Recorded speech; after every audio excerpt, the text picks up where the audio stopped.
ഏതൊരു സാധാരണക്കാരനും വളരെ എളുപ്പം മനസ്സിലാകുന്ന വിധത്തിൽ ഒരു ഹദീസിൽ കാണിക്കുന്ന തിരിമറി. യുവത പ്രസിദ്ധീകരിച്ച അബ്ദുസലാം സുല്ലമിയുടെ തൗഹീദ് ഒരു സമഗ്ര വിശകലനം എന്ന പുസ്തകത്തിലെ 355-ാമത്തെ പേജിൽ കൊടുത്ത ഒരു ഹദീസിന്റെ ഭാഗമാണ് നിങ്ങൾ സ്ക്രീനിൽ കണ്ടുകൊണ്ടിരിക്കുന്നത്.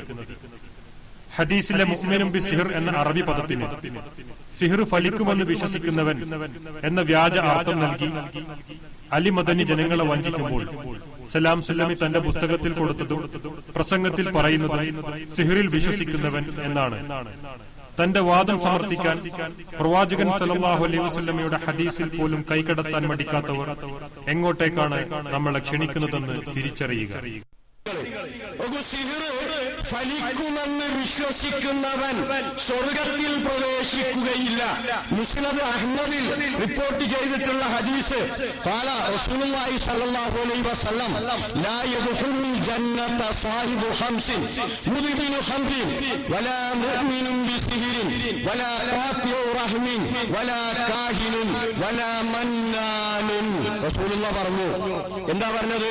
സ്വർഗത്തിൽ പ്രവേശിക്കുകയില്ല 5 വിഭാഗം.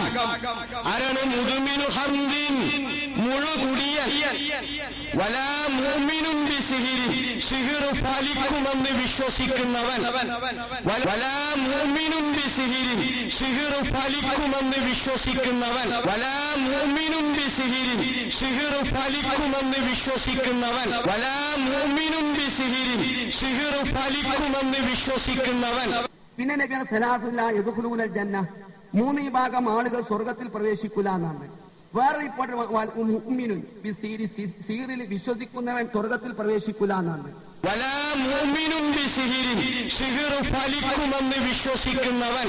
വേറെ റിപ്പോർട്ട് മുഅ്മിനുൻ ബിസിഹ്രി, സിഹ്റിൽ വിശ്വസിക്കുന്നവൻ സ്വർഗത്തിൽ പ്രവേശിക്കൂല എന്നാണ്.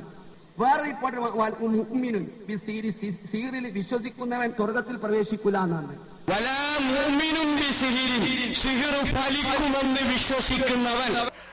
അറിവും വിജ്ഞാനവും ഒക്കെ കിട്ടിയിട്ട് അതിന്റെ യഥാർത്ഥ ഉദ്ദേശ ലക്ഷ്യങ്ങൾ മറന്നിട്ട് മറ്റു കാര്യലാഭങ്ങൾക്ക് വേണ്ടി പിറകെപ്പോടെ ചില മനുഷ്യന്മാരുടെ വിവരമുള്ളവര് നായ്ക്കള മാതിരി എന്തെങ്കിലും കൊടുത്താലും ആക്രമിക്കാൻ പോയാലും വെറുതെ വിട്ടാലും കതച്ചോണ്ടേ ഇരിക്കുന്നു.